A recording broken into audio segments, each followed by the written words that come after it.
কৃষক সকালে মাঠে কাজ করছিল। হঠাৎ সে দেখতে পেল একটি শেয়াল একটি ফাঁদে পা দিয়ে আটকে গেছে। শেয়ালটি ছটফট করছে আর কাঁদছে। শেয়াল বলল, দয়া করে আমাকে এই ফাঁদ থেকে মুক্ত করে দিন। আমি আর কখনো কাউকে ক্ষতি করব না। কৃষকের দয়া হলো, সেই ফাঁদ খুলে শেয়ালটিকে ছেড়ে দিল।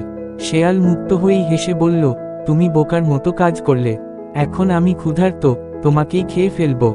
কৃষক বিস্মিত হয়ে বলল, কিন্তু আমি তো তোমার প্রাণ বাঁচালাম। শেয়াল বলল, বনে এরকমই নিয়ম, যে দুর্বল সে খেয়ে যায়। তারা তর্ক করতে করতে একটি বুদ্ধিমান গাধার কাছে গেল। গাধা সব শুনে বলল, আমি ঠিক বুঝতে পারছি না কিভাবে ফাঁদে আটকে ছিল শেয়ালটা। আবার দেখাও তো। শেয়াল বোকার মতো আবার ফাঁদে ঢুকল। গাধা সঙ্গে সঙ্গে ফাঁদটা বন্ধ করে দিল। গাধা হেসে বলল, এইবার থাকো তোমার যোগ্য জায়গায়। যে